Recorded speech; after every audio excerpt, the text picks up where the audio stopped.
Olá! A partir de agora você confere a semana, são as principais notícias dos últimos dias em um único programa. O acolhimento no Hospital Veterinário da UPF para cavalos que passaram por maus tratos ou estão doentes.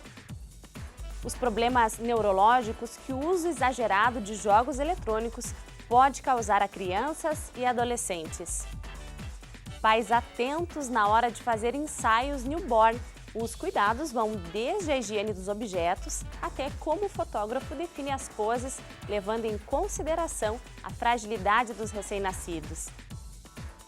E ainda, no Acorde, o trabalho musical de um duo de irmãos de Getúlio Vargas.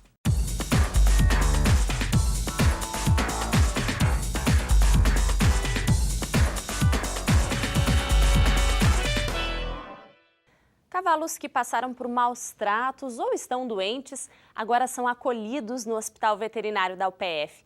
Pela ótima infraestrutura e mão de obra qualificada do hospital, um convênio foi assinado entre a universidade e a prefeitura. O prazo é de 90 dias, mas pode ser renovado. Quem passa pelo Hospital Veterinário da UPF já deve ter notado o aumento de animais no pátio destinado aos equinos.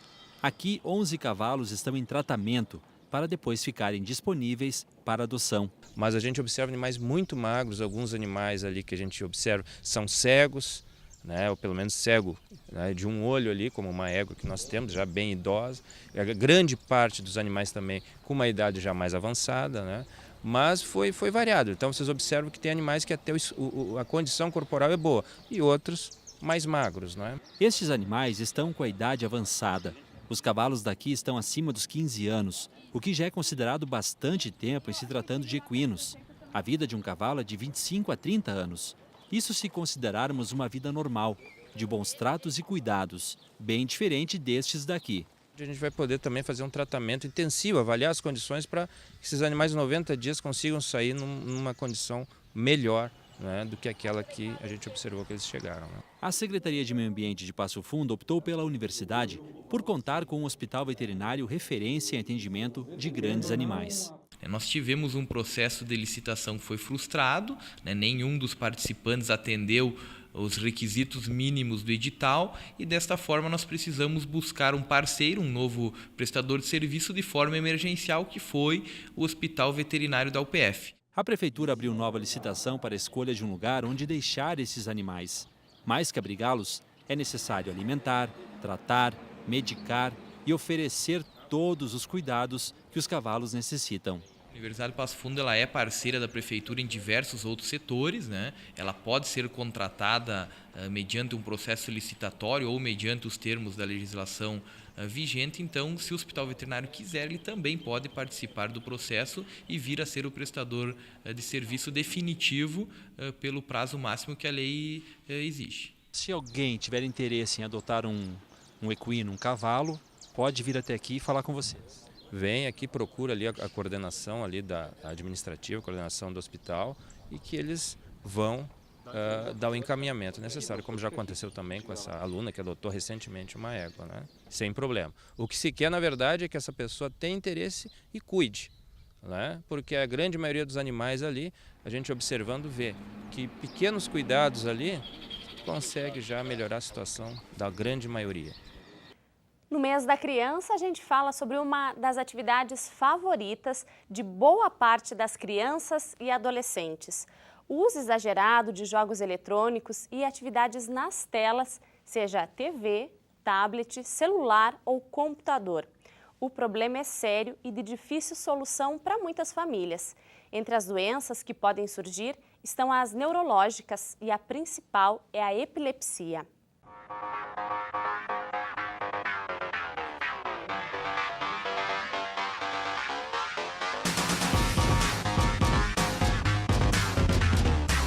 A questão das luzes, do estímulo visual aumentado, é nada mais do que um gatilho para que a convulsão se desencadeie, né? Então, esse estímulo visual, ele se torna esse fator desencadeante para aquela pessoa que já tem uma predisposição em ter crise. A ausência, por exemplo, é uma crise em que a criança sai do ar, né? Fica alguns segundos fora do ar e volta. A crise parcial focal, por exemplo, ela pode só movimentar o rosto ou movimentar o braço, e isso é uma convulsão. O médico Marcelo é um especialista neste assunto. Ele fez um mestrado em cirurgia na epilepsia e estudou a fundo as causas e danos do uso excessivo de jogos eletrônicos por crianças e adolescentes. Segundo ele, quanto mais tarde uma criança tiver acesso ao mundo digital, melhor. Ela é muito mais comum em crianças e adolescentes, né? E são exatamente nessa idade em que se desenvolve essa questão de computação e muito estímulo pelo videogame, enfim. Aqui nós temos um exemplo. O Marco Antônio começou a ter acesso aos jogos eletrônicos por volta dos 8 anos. Como toda criança, se adaptou muito bem a este mundo. Hoje, com 13 anos, está para lá de inserido neste contexto. Mas não pense que a família não observa e fica atenta às rotinas e horários de jogos. O Marco Antônio está no fim do ensino fundamental. E por ter uma carga grande de disciplinas, a família coloca normas para que todos fiquem bem. O guri consiga jogar um pouco e não prejudicar os estudos. Nós botamos horários para os temas, para os estudos, para os trabalhos que tem que fazer e delimitamos o número de horas que ele pode jogar. Ele não pode amanhecer jogando videogame até um certo horário, mesmo final de semana que é um pouco mais liberado, ele não é totalmente livre. Então, assim, não deixo para casa dos colegas para não acontecer a mesma coisa. Então, assim, ele tem limites. Porque ele sabe que tem um mundo lá fora, que a gente se preocupa muito, que tem um mundão lá fora e ele está perdendo. Ele já teve momentos que jogou por 3 turnos. Foi uma época que acendeu o sinal de alerta na casa. Agora, as coisas são bem diferentes. Durante a semana é assim. À tarde, depois da aula, a Paula tira o guri do jogo, faz ele ficar junto, fazendo outra coisa. São momentos de leitura ou filmes. Vou almoçar e depois do almoço eu faço minhas coisas e daí eu começo a jogar até a hora do meu compromisso. Daí depois do meu compromisso eu paro de jogar, vou pro meu compromisso. Daí eu volto, faço meus temas, estudo e só depois eu volto a jogar. O exemplo da família do Marco é positivo. E de acordo com o médico, os pais devem conversar com os filhos e chegar a acordos de rotinas e horários. Outra coisa, se o uso excessivo desencadear crise fotossensitiva ou epilepsia, procure um médico para entrar logo com o tratamento. Em alguns casos raros, nós precisamos fazer cirurgia em que as medicações são refratárias, ou seja, não só com a medicação as crises não param, né? Mas o tratamento é com anticonvulsivante, ou seja, medicação, remédio, diariamente. Como vimos na reportagem, menos é mais. E proibir não é a melhor saída. Uma boa conversa com rotinas programadas ainda é a melhor solução. E para continuar falando em tecnologia, você já deve ter escutado muitas críticas ou mesmo deve ter dúvidas sobre permitir o uso do celular na escola como ferramenta de ensino. Então, ouve só esse dado. De acordo com uma pesquisa feita neste ano pelo Comitê Gestor da Internet no Brasil, mais de 70% dos alunos do ensino médio usam o celular em sala de aula para atividades escolares. Nossa equipe acompanhou um pouco dessa experiência sendo aplicada numa escola particular aqui de Passo Fundo, numa aula de literatura. Celulares a postos, e desta vez não é para guardar na mochila não, é para servir como ferramenta no processo de aprendizagem. Nesta aula de literatura, uma forma de ensinar esses alunos de uma maneira mais divertida e interativa, para além do livro, vem através de um quiz jogado online no celular. Pontua mais quem responder corretamente e, num menor tempo, uma série de perguntas pensadas e disponibilizadas pela professora Nara num recurso conhecido como Kahoot. É todo mundo online, ninguém baixa nada, o celular pode ser desde o mais simples, né, até os mais tecnológicos, não tem restrição. E eles vão ir jogando e eu consigo inserir conteúdo, aprofundar. Porque está muito claro, né? Eles buscam no celular informação. O que a gente fornece dentro da sala de aula é conhecimento. A sugestão de usar o celular em sala de aula partiu de uma aluna mesmo e foi aplicada inicialmente em uma aula de geografia. Agora o recurso também auxilia na literatura. O desafio, claro, é manter os alunos conectados com o conteúdo, porque sempre rola aquela vontade de acessar outros assuntos que não fazem relação com a matéria. A ideia é fazer com que eles se divirtam e continuem no celular. Não acessem o celular, porque eles acessam sempre, né? Então a ideia é fazer com que eles possam sair do WhatsApp, sair dos Face e entrar em um jogo, numa atividade em que eles possam se inserir na literatura. Na opinião desses alunos do ensino médio que já nasceram no meio digital, utilizar a tecnologia não atrapalha, gera inclusive um custo-benefício, desde que o bom senso também seja acessado. Olha, como um recurso de pesquisa e de informação, acho que é bem útil. Porque não adianta ter toda a tecnologia e tu não usar ela. Ela é um ótimo recurso para pesquisa, mas como ficar nas redes sociais e tal, daí não é muito útil, digamos. Ter um mecanismo de busca muito bom como o Google no celular e não usar não adianta de nada. É claro que o celular pode ser usado indevidamente durante a aula, porque a gente tem essa tendência. Mas mesmo assim ele pode ser um método didático muito bom. Eu acho que para a literatura está sendo bem útil porque tá muito caro comprar livro físico hoje. E aí quando tu tem o telefone, tu tem acesso ao meio digital. E aí, é de graça. E aí tu vê, teu universo vai expandir muito. Na questão da sala de aula, a gente fica muito disperso quando a gente usa o telefone. Não adianta negar. Porque, tu recebe um Snap, tu recebe um WhatsApp, tu vai querer ver porque tu fica curioso. Aí, tu tem que se policiar pra tu não ficar olhando toda hora isso. Mas ajuda muito na questão do aprendizado porque, que nem eu disse, expande o horizonte e tu tem outras formas de acesso àquilo que tu está tendo ali na sala de aula. Fica um pouco mais interessante. Fica mais interessante e fica mais descontraído. A professora Nara tem 20 anos de sala de aula e, lógico, veio de um tempo que o uso do celular era proibido. Independentemente do choque de gerações, dos erros e acertos, ela acredita que para educar é preciso compreender o novo, estar por dentro, desenvolver parceria e empatia com os alunos e tornar o ensino atrativo para todos. Sou analógica, nasci analógica e me formei analógica. Só que eu acho que passou o tempo. A minha obrigação não é estudar só literatura, a minha obrigação é me inserir e me deixar inserir por eles nesse mundo tecnológico. Então, eu sei que é difícil. Não vou dizer que sempre sei a dose entre o rigor e o afeto, né? Mas a gente tem aprendido bastante e as respostas têm sido muito mais positivas do que negativas. É bem difícil a gente conversar com alguém que nunca tenha passado por um problema com uma loja ou algo do tipo, não é mesmo? A reclamação nunca diminui. E prova disso é que instituições como o Procon e o Balcão do Consumidor, por exemplo, são cada vez mais necessárias.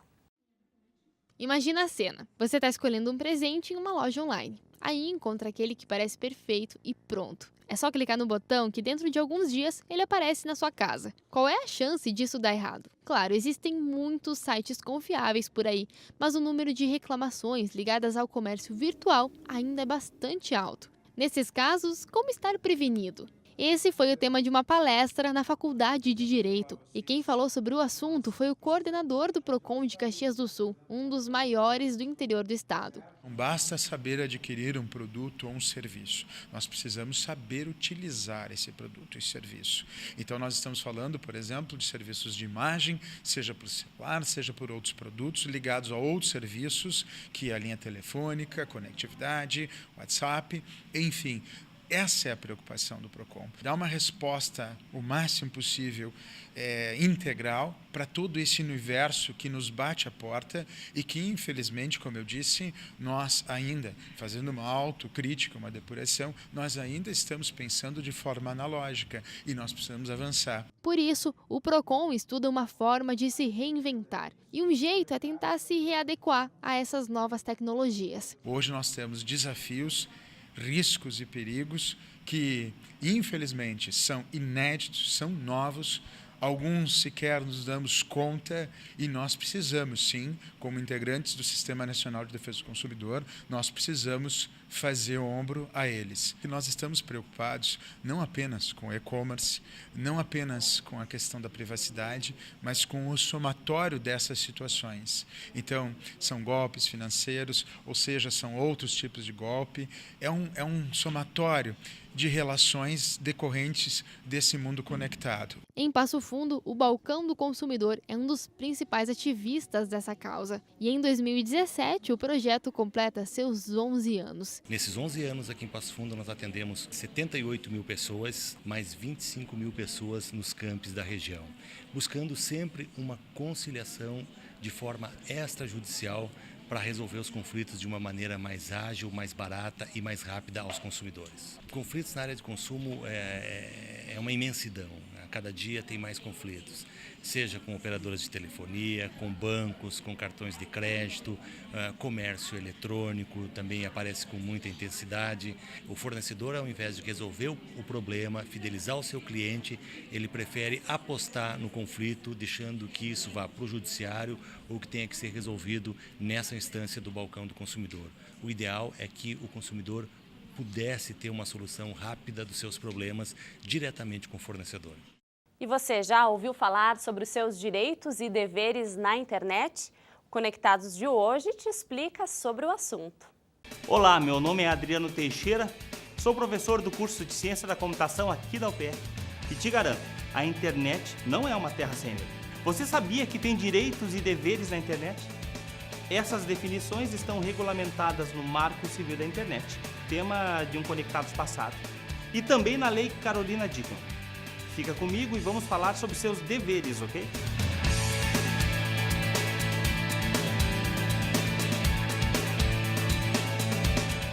Carolina Dickmann. Esse é o apelido dado à Lei Brasileira 12.737/2012. Ela tipifica os chamados delitos ou crimes informáticos. A lei foi motivada pela situação experimentada pela atriz em maio de 2012, quando supostamente teve copiado de seu computador pessoal fotos em situação íntima e conversas que acabaram divulgadas na internet sem a sua autorização. Basicamente, a lei trata do acesso indevido a dispositivos informáticos. Assim, torna crime acessar o computador, smartphone ou tablet de outra pessoa sem a sua autorização e com o objetivo de obter ou adulterar ou ainda destruir dados ou informações sem autorização expressa do dono. A pena é de detenção de 3 meses a 1 ano, mais multa. Também existem os crimes conhecidos como tradicionais ou comuns e que usam a internet como instrumento. Por exemplo, bullying, intimidação, chantagem, calúnia, assédio, extorsão, espionagem, plágios, pornografia infantil, terrorismo, entre tantos outros. Para esses, a legislação aplicável é a que já existe. Conhecer nossos deveres nos ajuda a estar dentro da lei. Lembre-se que o telefone de seus filhos, a internet da sua casa, ambos estão no seu nome. Assim, vale a pena conversar com eles sobre esses deveres. Vida longa e próspera para você.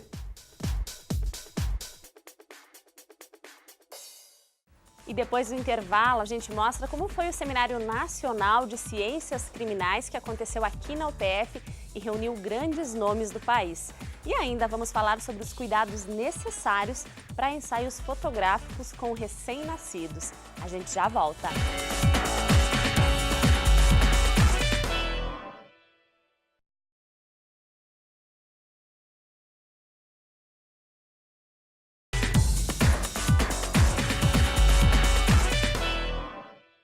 Grandes nomes da área jurídica de todo o país estiveram em Passo Fundo nesta semana, participando do 5º Seminário Nacional de Ciências Criminais, com profissionais e estudantes de direito.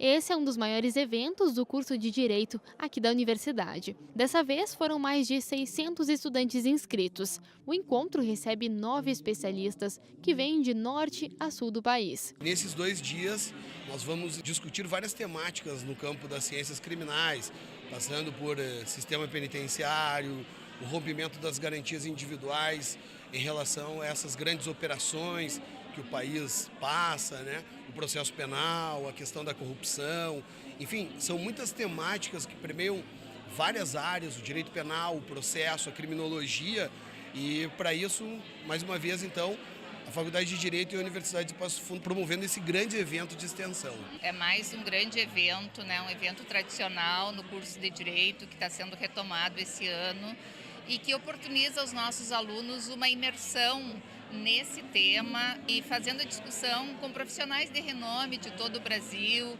Então, é algo assim que faz da formação uma formação mais completa, mais qualificada. Quem também organiza o evento é a subseção de Passo Fundo da Ordem dos Advogados do Brasil. Além disso, também está presente a Associação Brasileira dos Advogados Criminalistas. Junto com o encontro, também acontece a 8ª Mostra de Pesquisa em Ciências Criminais. Avaliar a qualidade de grãos e farinhas de cereais através da pesquisa, da extensão e da prestação de serviços. E são cooperativas, cerealistas, empresas de moagens e de produtos de panificações, massas e biscoitos que buscam pelo trabalho do Laboratório de Cereais do CEPA. Fica aqui junto ao curso de Engenharia de Alimentos da UPF e já conta aí com uma história de quase 20 anos. Quem não gosta de um pão quentinho e fresquinho? Só que para o pão ficar assim, pronto para ser assado e em breve consumido, além da técnica, é preciso que o principal ingrediente, nesse caso a farinha de trigo, tenha qualidade. A análise de panificação que está sendo feita nesta padaria experimental é uma das cerca de 30 realizadas neste laboratório de cereais do Centro de Pesquisa em Alimentação da UPF, o CEPA, e atestar a qualidade de grãos e farinhas de cereais como trigo, milho e aveia é o principal objetivo desse laboratório que está em funcionamento desde 1999. Esse laboratório ele é fundamental para a cadeia do trigo no estado, no país, e hoje ele cumpre um papel muito grande, que é justamente de avaliar, atestar a qualidade do trigo gaúcho, do trigo produzido aqui no estado e buscar o melhor destino desse trigo em termos de uso. Para pão, para biscoito, bolo e em função da genética do material como tal. Aqui são feitos ensaios de alveografia, atividade de água, capacidade de retenção de solventes, cor de farinhas, farinografia, moagem experimental, teor de glúten, entre outros. É também nesse espaço que são percebidas as características tecnológicas da farinha, como ela se comporta, informações que vão direcionar o uso da matéria-prima. E com isso, de acordo com a necessidade de avaliação, vai se fazer as análises pertinentes à matéria-prima que eu estou recebendo. O César Augusto veio de Espumoso para deixar esta amostra de trigo para ser analisada. A cooperativa de Espumoso, onde ele atua, tem 57 anos de história, se aproxima dos 6.600 associados e tem o trigo como carro-chefe. E a UPF é uma importante parceira. E a gente é bastante feliz porque hoje a cooperativa está vendendo seus produtos no Espírito Santo, em Minas Gerais, sul da Bahia, em todo o estado do Rio Grande do Sul. Temos projeto para ampliação, temos em torno de 180 mil hectares de produtores hoje plantando culturas anuais. E o trigo é uma cultura pioneira em nossa região, na década de 50, onde se iniciou o processo de desenvolvimento fundiário de nossas pequenas propriedades.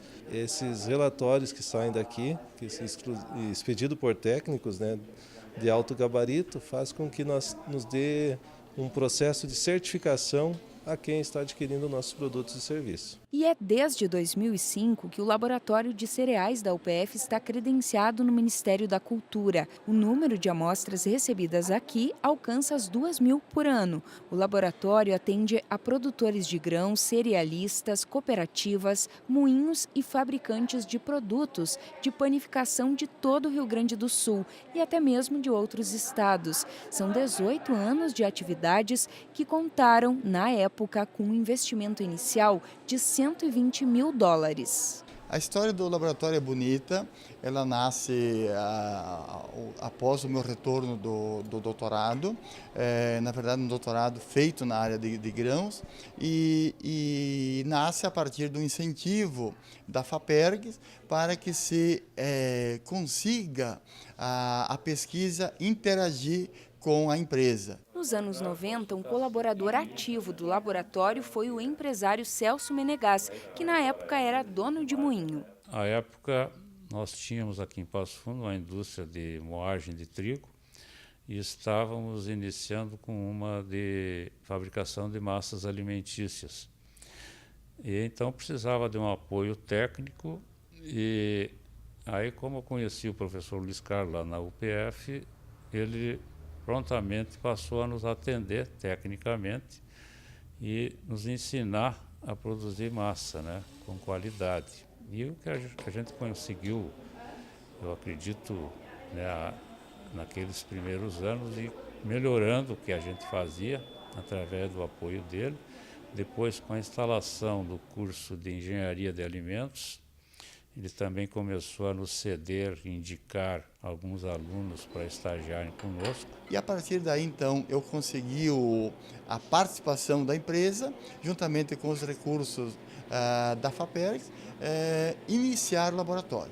De lá para cá, a gente foi cada vez mais qualificando, melhorando e principalmente ampliando o nosso espaço e as nossas atividades. O laboratório é o primeiro privado do Brasil a ser apoiado pela Renali, Rede Nacional de Análises de Alimentos. Aqui, ensino, pesquisa e extensão se unem para garantir a qualidade. Conta com a estrutura do laboratório de panificação do CEPA e do laboratório de panificação experimental do Parque Tecnológico da UPF. Então, nós temos aqui alunos tanto do ensino médio, da graduação, do mestrado, doutorado e de pós-doutorado da UPF e também em parceria com outras instituições, desenvolvendo pesquisa científica, pesquisa científica de ponta. Brincar faz parte e é fundamental para a formação humana. Agora, muitos pais ficam com dúvidas como qual a quantidade ideal de brinquedos e quais brincadeiras incentivar. Olha, as escolas sempre podem ajudar.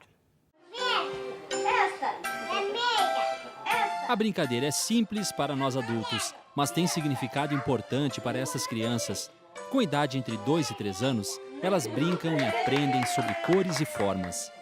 Colocar a joaninha na cor certa é uma atividade que para estes pequeninos exige raciocínio lógico, atenção, concentração e coordenação motora.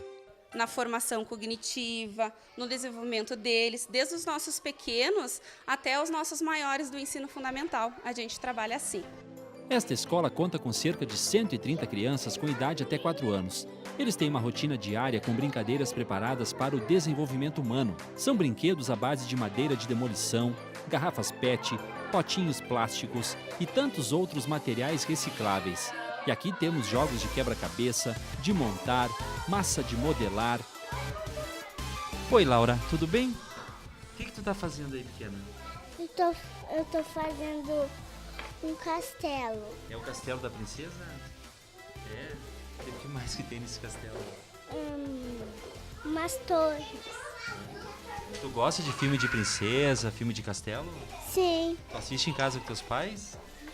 Qual foi o último filme que tu assistiu que tu gostou, assim, que tu lembra? Da princesa que é aquela... Eu acho que era aquela de gelo, não é? Ah, Frozen. Que legal. Então tu tá imaginando fazer um castelo parecido? Que legal. Eu acho que tá parecido? Tá matando uma galinha. É? E o que tu acha que essa galinha tem que ter?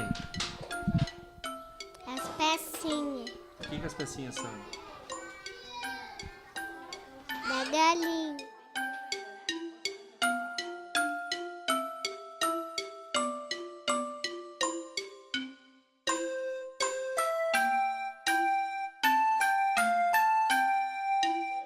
E o brincar é fundamental para a formação das crianças. Nesta escola, os pais são incentivados a brincarem com brinquedos tradicionais com seus filhos. Vai jogos para casa, para os pais brincarem com as crianças. Depois a gente faz, meio que na reunião de pais, a gente trabalha isso também com eles, né? Pede para que eles nos contem como que foi. Então, tudo isso, o retorno, eles nos passam, né? E é importante também os pais não encherem seus filhos de brinquedos, porque acredite, pode confundir e ainda estimular um lado consumista na criança. E não é isso que os pais querem.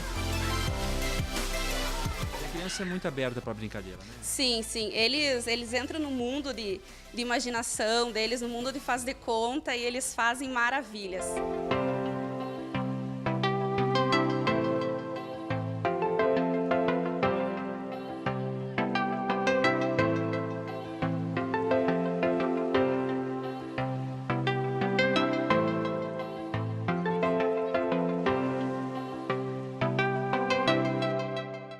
A fotografia newborn, aquela feita com bebezinhos de até 12 dias, ganha cada vez mais adeptos aqui no Brasil.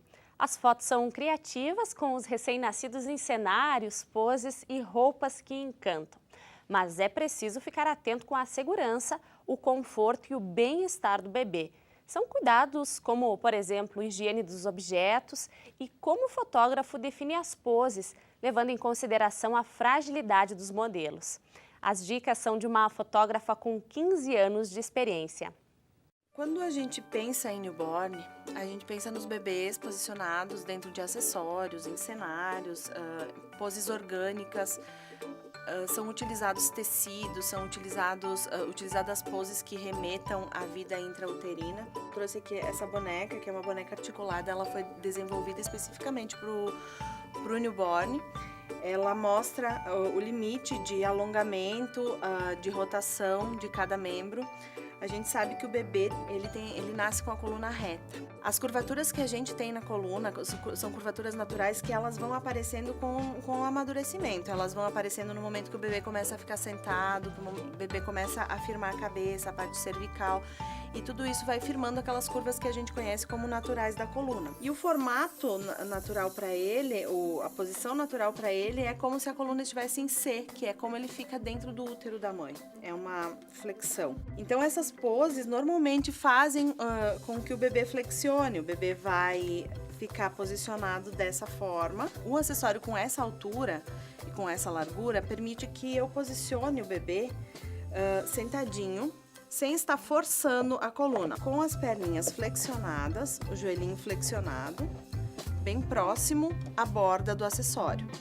Quando eu for debruçar o bebê, eu vou ter um espaço vão aqui que eu preciso apoiar.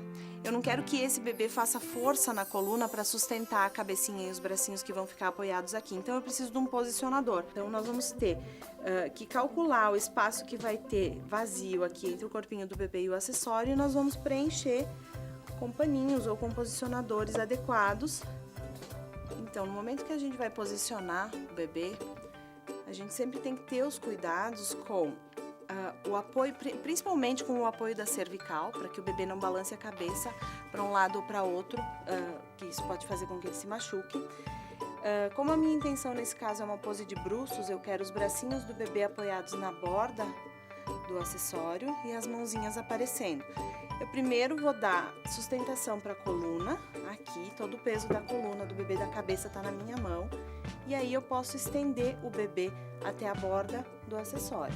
Eu não tenho como rotacionar o braço 180 graus, eu posso fazer uma rotação mínima e apoiar com a coluna reta para não machucar.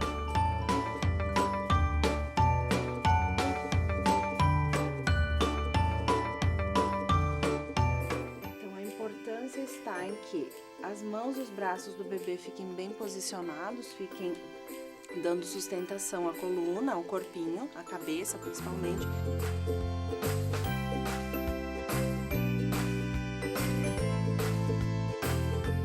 Existe uma posição que a gente usa muito no newborn, os fotógrafos chamam ela de saquinho de batata.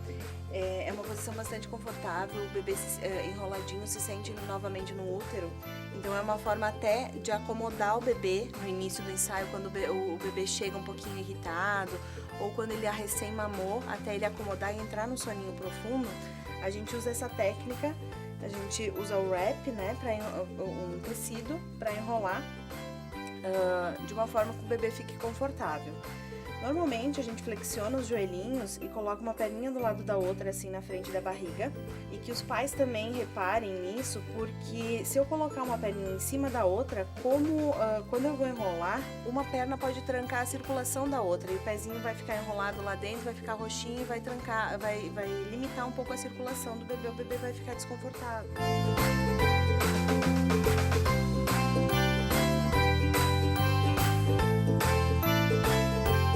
essa pose, para ela ser segura, ela tem que ser feita com uma montagem de pós-produção. A gente faz ela, clica ela com o assistente segurando a parte de baixo do corpo e depois o assistente segura na parte de cima e deixa a parte de baixo livre para que a gente consiga depois montar essa imagem na pós-produção e ter como se o bebê estivesse realmente posicionado dessa forma.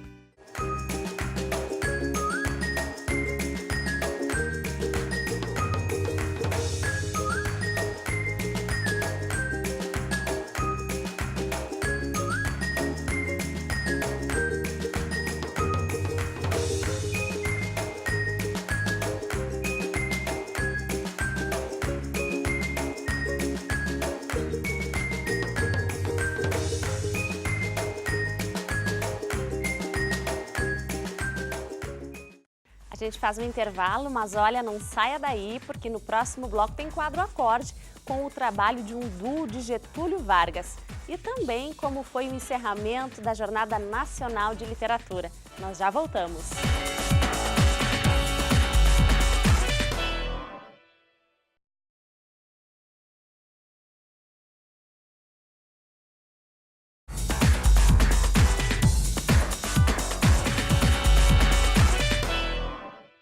Eles são de Getúlio Vargas e deram os primeiros passos na música com incentivo e apoio do pai.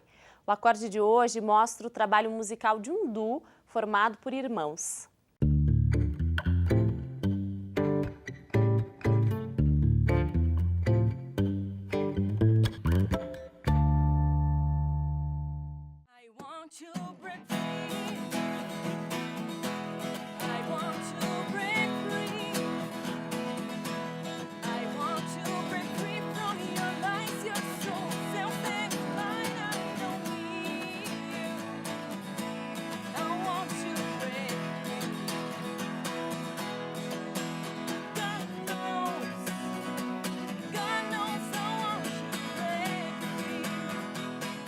O Acorde de hoje vai bater um papo com um duo acústico formado por irmãos. Bem, eles apresentam um repertório bem versátil que vai do rock ao pop nacional e internacional. O Acorde tem o prazer de receber aqui no estúdio da UPF TV os músicos de Getúlio Vargas, irmãos então. Gessé Prado, seja muito bem-vindo, um prazer. Obrigadão, isso aí é um prazer, é nosso, né? Imagina, e a Suzy Prado também. Alegria ter vocês aqui conosco. Bem, a história deles é o seguinte, eles começaram bem cedo na música, né? Aos 7 anos de idade, com o piano. Depois o Gessé foi se encaminhando então para a guitarra. Isso aí. E a Suzy para o violão. Ambos dão aula hoje, né? Fale um pouquinho então desse contato com a música na região. Bom, a gente começou o projeto, né, acústico já faz 2 anos, né? E a princípio, assim, a gente começou fazendo alguns shows ali pela cidade mesmo. E aí, como eu tinha bastante contato, né, porque eu toquei 5 anos, eu acho que aproximadamente, na banda Velho Jack. Que é uma banda de Getúlio Vargas. Que é uma banda de Getúlio Vargas que tinha também. O Dani Beto como vocal. Isso, o Dani Beto, o André Tonhaso, contrabaixo, André. e o Jonathan na bateria. Olha, e conheci essa galera. E aí a gente tocava muito pela região, né? E aí foi, tipo, abrindo portas e foi crescendo, né? E a gente foi amadurecendo a ideia do projeto acústico, né? Pois é, com interpretações bem variadas, né? É sempre um desafio para o músico fazer, contemplar rock e pop nacional e internacional. Quem vem no repertório de vocês aí? Bom, a gente toca, eu acho que a gente pode mesclar assim, a gente toca desde os anos 60 até o atual. É, a gente foca bastante assim a ideia mesmo em clássicos, né? Por exemplo, Eagles, Pink Floyd, Guns, U2.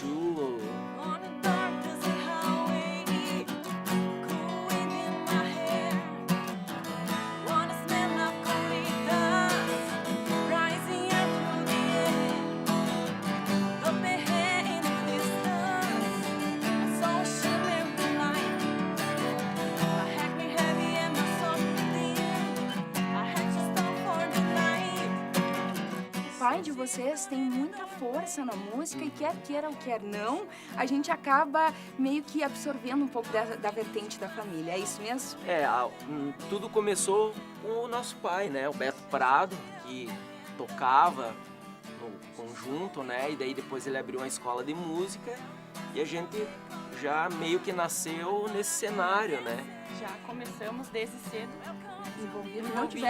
Não tivemos outra opção e graças a Deus hoje a gente agradece, né? Porque hoje a música é tudo para nós, né? A gente dá aula e na verdade a música a gente não encara como um trabalho, é uma diversão, né? A gente se diverte muito. Muito bom, muito obrigada, viu? Obrigada mesmo, sucesso aí pro trabalho de vocês. E a gente que quer agradecer, né, pelo convite.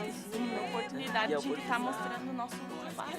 Isso aí, que vocês possam expandir ainda mais esse trabalho. Com certeza, muito obrigado. Obrigada mais uma vez.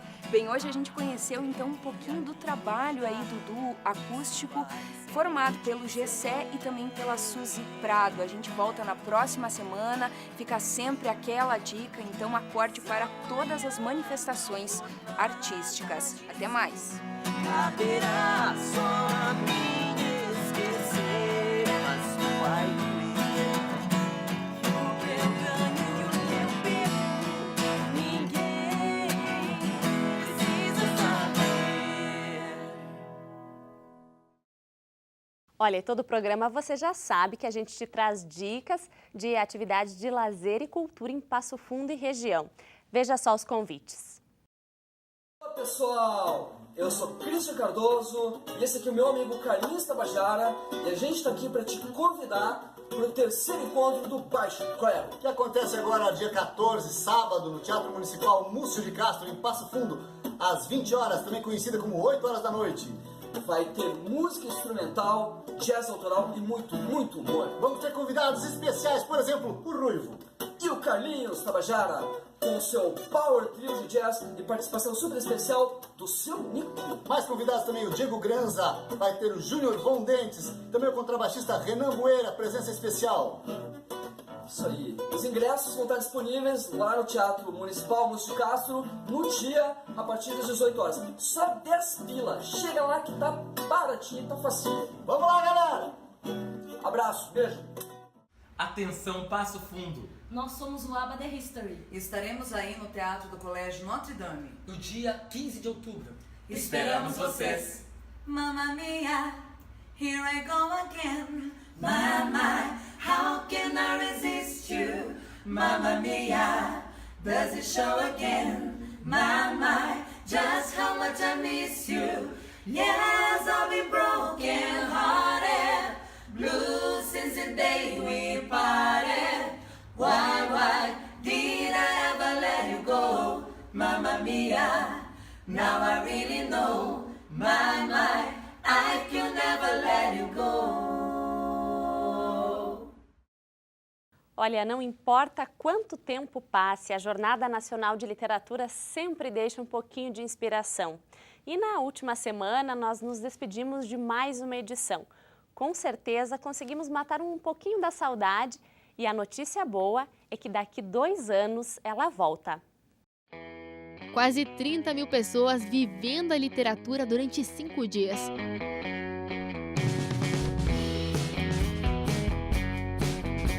O que esperar disso? Só podia ser uma grande jornada.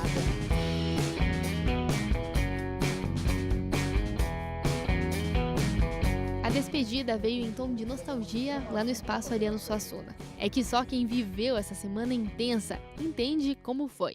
A cerimônia de encerramento começou com um espetáculo Poesia Eletrônica com o artista Lirinha. Tão conquistada, tinha somente 10 quadras, irmão das almas. Depois vieram as homenagens. As pessoas envolvidas no fazer acontecer dessa grande festa subiram ao palco. Elas foram homenageadas com o troféu Roseli do Lesque Preto. Muita emoção, porque sim, vai dar saudade, mas também vai dar descanso. Foram 5 dias de muitas atividades. Era manhã, tarde e noite e às vezes a madrugada também. Na grande lona, nas tendas, nas exposições. E como se não bastasse tudo isso, ainda tinha na rua e no bar. O termo jornalização da cidade parecia até um pouco distante no começo, mas se fez muito próximo. Foi só ir pra rua que o caminho das artes se abriu. E a porta dos bares também. Leituras boêmias, a chance de trocar ideia bem de perto com o seu escritor favorito. Não é por acaso que fez tanto sucesso. É uma experiência nova, a gente queria, quando nos foi demandado e quando a gente propôs a jornalização da cidade, agora nós podemos ver isso, assim, então que a cidade viu que a jornada é nossa, mas é nossa no sentido de ser da universidade e é da cidade do Passo Fundo, é um patrimônio nosso. E é por ela que nós acreditamos, é por ela que nós trabalhamos e ela é essa grandeza toda porque ela é nossa. E por falar em sucesso, a gente não pode esquecer do espetáculo Jornada de Livros e Sonhos da Companhia da Cidade. Eles começaram e encerraram essa grande festa com chave de ouro.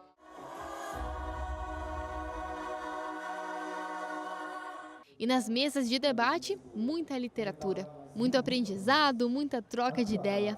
Como sempre, sem perder a essência da jornada. E debates como esses não param por aqui. A jornada continua. A nova data foi confirmada para outubro de 2019.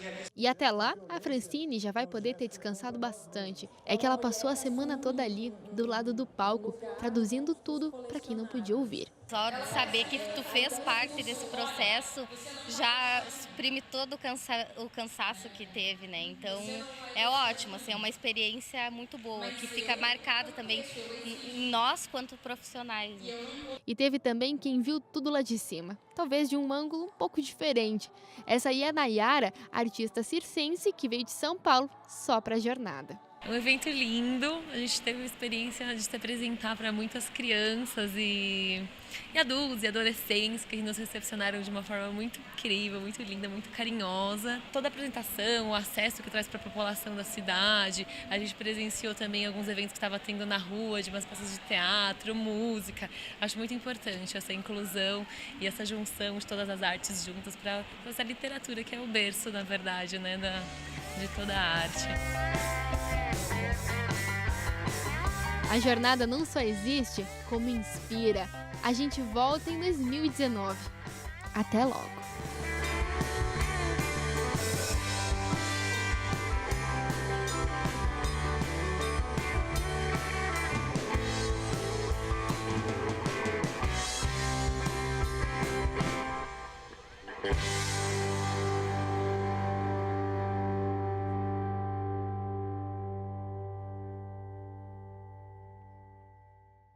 E o programa A Semana fica por aqui. A gente encerra essa edição com o clipe da 16ª Jornada Nacional de Literatura. Muito obrigada pela sua companhia, um ótimo fim de semana e a gente se vê. Eu confesso que desde criança tive uma espécie de fascinação inconsciente pela palavra, pela forma visual da palavra. Eu gostava muito das letras antes de saber ler. Esse escritor de nome desagradável, certamente um pseudônimo. Eu tinha direito a ter 5 assessores, então eu contratei um músico, um escultor e saí por aí. Primeiro que não é preciso silêncio absoluto, isolamento absoluto para escrever. Pode escrever em qualquer lugar.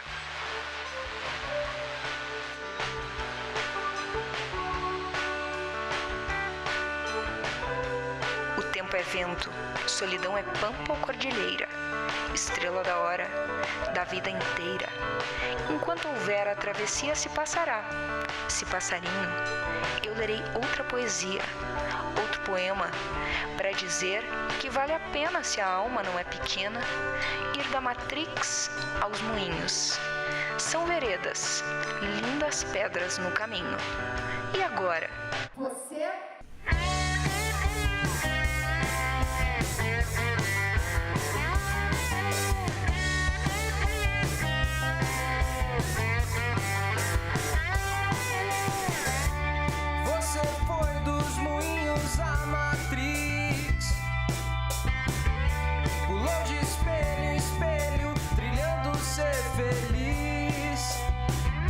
Girou a roda da fortuna e era cebola.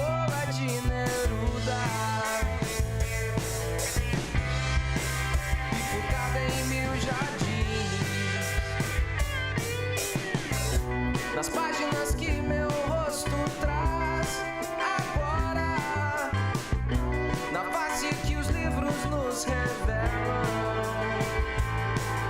nas telas polegares virtuais de outra história agora, o que você vai ler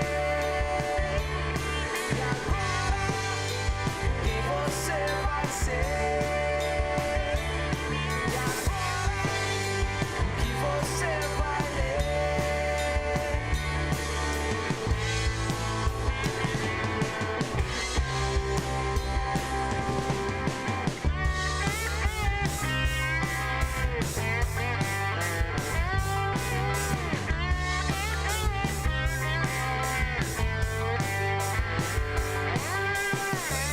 A todas idas, Babel é um ponto de partida. Como ala em chamas, todo lugar tem sua esfinge. A todo coração que diz que ama, venha ver o que tenho pra mostrar. Nas páginas que meu rosto traz agora, na face que os livros nos revelam, nas telas polegares virtuais de outra história agora, o que você vai ler e agora quem você vai ser. E agora o que você vai ler e agora merece.